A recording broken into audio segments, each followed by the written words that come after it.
তাহলে আমরা স্কুলের অ্যালবামে ছবি অ্যাড করা শিখে গেলাম। তাহলে আমরা যদি এখন এই ওয়েবসাইটটাকে একটু রিলোড করি, তাহলে দেখেন আমি নতুন করে আরও 2-3টা অ্যালবাম অ্যাড করে দিয়েছি।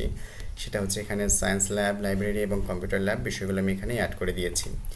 এবং এরপরে যে সেকশনটা আমাদের আছে সেটা হচ্ছে আমাদের নিউজ অ্যান্ড ইভেন্ট। এবং নিউজ অ্যান্ড ইভেন্টে আমরা যেমন দিয়ে দিয়েছিলাম যে আমাদের আসলে স্কুলে হয়তো কোনো একটা ইভেন্ট হবে, যেমন এমন হতে পারে যে এক সপ্তাহ পরে আমাদের স্কুলে অনুষ্ঠান, তাহলে সেটা একটা আপনার ইভেন্টের ভিতরে পড়তেছে, বা স্কুল সম্পর্কে কোনো নিউজ দিতে চাইলেন সেটাও এখানে আসতেছে। এবং এখানে হচ্ছে কি নিউজ অ্যান্ড ইভেন্টে যখন আপনি যাবেন তখন অটোমেটিক সেখানে একটা ডেট শো করতে থাকবে, যে একটা ঘড়ি শো করবে যখন আর অনুষ্ঠানটা কতদিন পরে হবে বা এই কাজটা আর কতদিন পরে হবে, সেরকম একটা বিষয়। যেমন এই নিউজ অ্যান্ড ইভেন্টের ম্যানেজমেন্ট সেক্টরটা আমরা কোথায় পাচ্ছি সেটা এবার আমরা দেখি। আমরা আপনার কন্ট্রোলে চলে গেলাম। কন্ট্রোলে যাওয়ার পরে আমাদের সেই ওয়েব ম্যানেজার, আমাদের অধিকাংশ কাজ এখন ওয়েব ম্যানেজার থেকে। ওয়েব ম্যানেজারে যাওয়ার পরে যে ইভেন্ট ম্যানেজমেন্ট, এই ইভেন্ট ম্যানেজমেন্ট অপশনটায় আপনি যেটা পাবেন সেটা হচ্ছে গিয়ে এই যে নিউজ অ্যান্ড ইভেন্ট, এই জিনিসটা পাবেন আপনি ইভেন্ট ম্যানেজমেন্ট অপশনে। এবং ইভেন্ট ম্যানেজমেন্ট অপশনটা আপনি পাচ্ছেন কোথা থেকে? আপনি পাচ্ছেন আপনার প্রোফাইলের ওই ওয়েব ম্যানেজার থেকে আপনি পাচ্ছেন ইভেন্ট ম্যানেজমেন্ট। তো এই যে ইভেন্ট ম্যানেজমেন্ট আমি ক্লিক দিলাম। ইভেন্ট ম্যানেজমেন্টে ক্লিক দেওয়ার পরে আমাদের আপলোডের বিষয়গুলো সেম, যেমন আমি যেভাবে স্লাইড আপলোড করেছিলাম, যেভাবে নোটিশ আপলোড করেছিলাম, বা যেভাবে আমি আমার ইমেজ আপলোড করেছিলাম, সেগুলোই এই যে আবার নিউ ইভেন্ট। তার মানে কি আমি নতুন একটা ইভেন্ট এখানে অ্যাড করতে চাচ্ছি, তাহলে নিউ ইভেন্ট দিলাম। এবং নিউ ইভেন্টের ডেটটা অবশ্যই আপনি খেয়াল রাখবেন যে আপনি কোন ধরনের ইভেন্ট করতে যাচ্ছেন এবং সেটা কোন ডেটে হবে। যেমন আমি এখানে চাচ্ছি যে আমাদের স্কুলে 16ই ডিসেম্বর উদযাপন করা হবে, তাহলে আমার দিতে হবে 2023 সালের 16ই ডিসেম্বর। আমি এখানে ক্যালেন্ডারে ক্লিক করলাম এবং ক্লিক করার পর যে কোনো একটা ডেট নিই। ডেট নেওয়ার পরে এখান থেকে আমি যে ডিসেম্বর আর করে দিলাম 16। তার মানে 16/12/2023, 16ই ডিসেম্বর। কয়টা থেকে আমাদের স্কুলের অনুষ্ঠানটা শুরু হবে এটা আমি দিয়ে দিলাম 10টা। এই পিএমটাকে আমি করে দিলাম কেটে এএম লিখে দিলাম। জাস্ট এটা আপনি লিখে দেবেন। এবং অনুষ্ঠানটা কখন শেষ হবে সেটা হচ্ছে গিয়া এখানে দেওয়া আছে 11টায়। আমি এটাকে করে দেবো আমাদের অনুষ্ঠানটা বেলা 4টায় শেষ হবে। তাহলে 04, 4টার পরে এখানে 10টাকে আমি 00 করে দিলাম। আর পিএম থাকবে ভেন্যু, মানে স্কুলের এই অনুষ্ঠানটা কোথায় হবে। আমি লিখলাম যে স্কুল বিল্ডিং, যে স্কুল বিল্ডিংয়ে আমাদের অনুষ্ঠানটা হবে। এবং ইভেন্ট টাইটেল বিষয়টা খুবই গুরুত্বপূর্ণ, যে কোন বিষয়ের উপর আপনি এই ইভেন্টটা করতে চাচ্ছেন বা এই অনুষ্ঠানটা হচ্ছে। তো ইভেন্ট টাইটেল এখানে আমি দিলাম আমাদের হচ্ছে ভিক্টোরি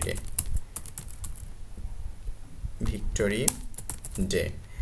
তার মানে কি আমাদের স্বাধীনতা দিবস, বিজয় দিবস সম্পর্কে আমরা একটা অনুষ্ঠান করতে যাচ্ছি। এবং এখানে ডিসক্রিপশনে আপনি সেই অনুষ্ঠান সম্পর্কে বিস্তারিত লিখে দিতে পারেন। আর এখানে চুজ ফাইল আপলোড, এই ফাইল আপলোডে গিয়ে আপনাকে অবশ্যই একটা ইমেজ আপলোড করতে হবে। একটা ইমেজ আমি এখান থেকে নিই। এখানে ভিক্টোরি ডের কোনো ইমেজ আসলে পাচ্ছি না, তাহলে আমি আর একটু খুঁজি যে অন্য কোন জায়গায়। আপনার ইমেজগুলো আপনি সবসময় আপনার নির্দিষ্ট একটা ফোল্ডারে রাখবেন যেখান থেকে আপনি সহজে পেতে পারেন। আমার এখানে আসলে অনেকগুলো ফোল্ডার ক্রিয়েট হয়ে গেছে বিধায় আমার আসলে ইমেজ পাওয়াটা একটু কষ্ট হয়ে যাচ্ছে। তো তবু আমি একটু দেখানোর চেষ্টা করি আপনাদের এখানে কোনো ইমেজ আছে কিনা। ভিক্টোরি ডের ইমেজ, আমাদের একটা ইমেজ আপাতত সেখানেও মনে হয় পাচ্ছি না। আপনারা ইমেজগুলো অ্যাড করে নেবেন। তো আমি ইমেজে এই যে 16 ডিসেম্বরের একটা পিকচার পেয়েছি। এখান থেকে আপনি একটা টাইটেল যদি দিতে চান দিলেন, এবং আমি এখানে দিলাম সেভ দেওয়ার পরে দেখবেন আপনার এখানে সেভটা হচ্ছিল না। এখানে আপনার ডেসক্রিপশনে একটু কোনো কিছু লিখতেই হবে। তো এখানে আমি তেমন কিছু লিখতেছি না, আমি ABC লিখে রাখতেছি এবং এখানে সেভে দিলাম। দেখেন এবার সেভ হচ্ছে। তার মানে কি এই সেক্টরটায় আমাদের ডেসক্রিপশন জিনিসটাও গুরুত্বপূর্ণ। তো এবার আমি যদি স্কুলটার ওয়েবসাইটে রিলোড দিই, তাহলে দেখেন এই যে একটা নিউজ অ্যান্ড ইভেন্ট, যে ভিক্টোরি ডে নামে একটা নিউজ বা ইভেন্ট তৈরি হয়েছে। এবং এটাই যদি আমি এখন ক্লিক দিই, তাহলে দেখবেন এখানে অটোমেটিক ডেট উঠতেছে যে কতদিন পরে অনুষ্ঠানটা হবে। এখানে আছে 78 দিন পরে। এবং আপনি বাম সাইডে দেখেন আমাদের টপিকটা কি, ভিক্টোরি ডে, আর হোস্টকে, মানে কারা অনুষ্ঠানটার আয়োজন করতেছে। তো এখানে অটোমেটিক উঠে গেছে, কিন্তু আপনার এগুলো কোনো কিছুই লেখা লাগেনি। আমরা জাস্ট অটোমেটিক উঠে যাচ্ছে যে বাঁশবাড়িয়া ঝঞ্ঝনা হাই স্কুল, এটার হোস্ট, লোকেশন মানে কোন জায়গায় অনুষ্ঠানটা হচ্ছে সেটা হচ্ছে স্কুল বিল্ডিংয়ে, কবে শুরু হচ্ছে ডিসেম্বরের 16 তারিখ 2023, এবং শেষ হবে কবে তাও এখানে দেওয়া আছে, কয়টা থেকে কয়টা। এবং ওয়েবসাইট, মানে এই আপনাদের বিদ্যালয়ের যে ওয়েবসাইট আছে সেটা অটোমেটিক এখানে শো করবে। এটা কিন্তু আপনাদের কোনো কিছু লেখা লাগেনি, জাস্ট আপনি তারিখটা বসাইছেন, টাইমটা বসাইছেন, আর অটোমেটিক ওরা ক্রিয়েট করে নিয়েছে। এবং ইভেন্ট ডিসক্রিপশন, এখানে ওই যে ডেসক্রিপশন আমি বলছিলাম যে ডেসক্রিপশন এখানে অবশ্যই লিখতে হবে তাহলে দেখেন এই ডেসক্রিপশনটা আমি শুধু এবিসি লিখে রাখছিলাম, এজন্য এখানে এবিসি আসছে এবং আপনি এখানে যা লিখে দেবেন তাই আসবে। এরপর আমি আপনাদের আরেকটা ইভেন্ট যোগ করে দেখাই, সেটা হচ্ছে আমাদের তারপরে যে অনুষ্ঠানটা আসবে সেটা হচ্ছে কি জানুয়ারি মাসের 1 তারিখ আমাদের বই উৎসব। এই বই উৎসব অনুষ্ঠানটা আসবে, সেটা আমি এখানে দেখাচ্ছি। এই যে তৈরি করতে গেলে আমার নিউ ইভেন্ট, এবং আবার মনে করে দিই যে ইভেন্টে আমরা কোথা থেকে গেছিলাম, আমরা গেছিলাম ওয়েব ম্যানেজার থেকে ইভেন্ট ম্যানেজমেন্ট। এই ইভেন্ট ম্যানেজমেন্টে ক্লিক দেওয়ার পরে আমাদের এই ছকটা আসছিল, এবং এখান থেকে আমি এই যে নিউ ইভেন্টে ক্লিক দিলাম। নিউ ইভেন্টে ক্লিক দেওয়ার পরে এখানে ডেট, আমার এখানে অনেকগুলো ডেট উঠতেছে অটোমেটিক, কারণ এটা আমি অনেকগুলো কাজ করেছি সেজন্য। তো ডেট এই যে আমি 1/1/2024 মানে 2024 সালের 1 জানুয়ারি আমাদের অনুষ্ঠানটা হবে বই উৎসব। তো আমরা এখানে কয়টা থেকে শুরু হবে সেটা আপনাদের স্কুল অনুযায়ী লিখবেন। আমি এখানে লিখলাম আমাদের স্কুলে 9টা থেকে শুরু হবে, 9:00 AM-টাকে আমি করে দিলাম, PM-টাকে আমি করে দিলাম AM। এবং আপনার ইন টাইম কখন হচ্ছে, ইন টাইম আমি দিয়ে দিলাম 4টা কত 4টা আমি 00 করে দিলাম, এবং PM থাকলো ভেনু কোথায়, স্কুল বিল্ডিং। এখানে আপনাদের যদি অন্য কোনো জায়গায় ভেন্যু থাকে সেটাও লিখে দিতে পারবেন। এবং ইভেন্ট টাইটেল আমাদের এবার অবশ্যই একটা টাইটেল দিতে হবে, সেটা হচ্ছে বুক ফেস্টিভ্যাল।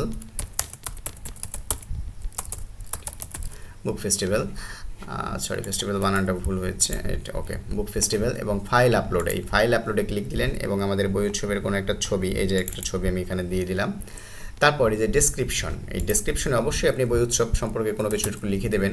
আমার যেহেতু আমি এটা দেখানোর পারপাজে ইউজ করতেছি সেহেতু আমি আর কিছু লিখতেছি না, আমি শুধু এবিসি লিখে দিলাম। এবং এখান থেকে আমি যে সেভে ক্লিক করলে দেখেন আমাদের এখানে কয়টা আছে, 2টা, একটা হচ্ছে ভিক্টোরি ডে আর একটা হচ্ছে বুক ফেস্টিভ্যাল। তার মানে কি আমি প্রথমটা দিয়েছিলাম ভিক্টোরি ডের জন্য একটা ইভেন্ট, এবং তারপরটা দিয়েছি বুক ফেস্টিভ্যালের ইভেন্ট। তো আমি যদি আমাদের ওয়েবসাইটটার একবার রিলোড করে দেখি যে আমাদের কাজটা হয়েছে কিনা, তো রিলোডটা আমি দিয়ে দেখাই। তো দেখেন এখানে আমাদের 2টা নিউজ অ্যান্ড ইভেন্টে 2টা সেক্টর তৈরি হয়ে গেছে। এই 2টা সেক্টর তৈরি হয়েছে ভিক্টোরি ডে এবং বুক ফেস্টিভ্যাল। এই 2টা সেক্টরে এখন আমি যদি এই বুক ফেস্টিভ্যালে দিই তাহলে দেখেন আমাদের 94 দিন দেখাচ্ছে। তার মানে কি এটা আমাদের জানুয়ারি মাস, আপনি আজকের ডেট থেকে কাউন্ট করেন, দেখেন যে 94 দিন অটোমেটিক আছে। এবং এর এই সাইডে যে বিষয়গুলো আমি আপনাদের আগেও দেখিয়েছিলাম সেই বিষয়গুলো এখানে দেওয়া আছে, যে কোথায় ভেন্যু, আমাদের ওয়েবসাইট কি, কয়টা থেকে কয়টা শুরু হবে, এই বিষয়ে বিস্তারিত এখানে দেওয়া আছে। তো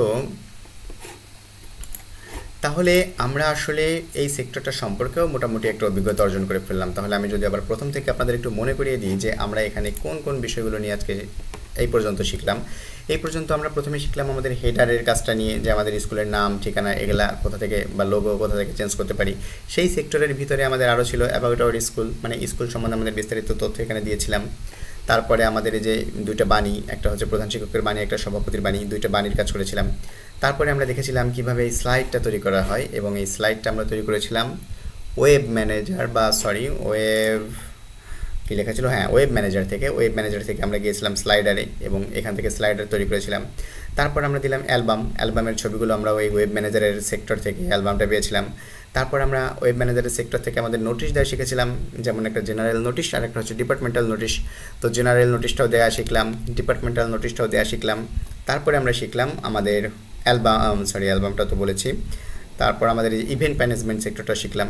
তাহলে একটা ওয়েবসাইটের আমাদের জরুরি যে সেক্টরগুলো তার অধিকাংশ জিনিসই কিন্তু আমরা অটোমেটিক শিখে নিয়েছি। এরপর দেখেন আর আমাদের তার সর্বশেষ নিচে যে সেক্টরটা আছে সেটা হচ্ছে কি যে রিসেন্ট ভিডিও। তার মানে কি এখানে আমাদের অনেকগুলো ভিডিও অ্যাড করতে হয়। যেমন আমি আর একটা ওয়েবসাইট আপনাদের দেখাই, যদি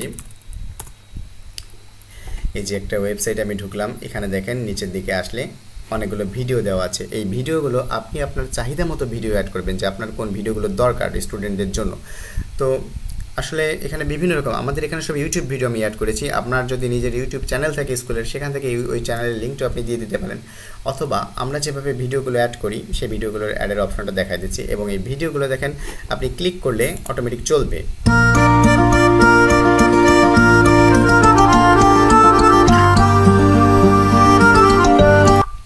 এই ভিডিওগুলো অটোমেটিক চলবে যখন আপনি ওয়েবসাইটে এই ভিডিওগুলো দিবেন, এই ভিডিওগুলো অটোমেটিক চলবে। আমি এখন যে কোনো ভিডিওটা এখানে অন করলে, এবং এটা এত ইজিভাবে তৈরি করা হয়েছে যে এখানে আপনার ইউটিউবে প্রবেশ করা লাগতেছে না, আপনার ওয়েবসাইটে প্রবেশ করলেই ইউটিউবের ভিডিওগুলো এখানে দেখা যাচ্ছে।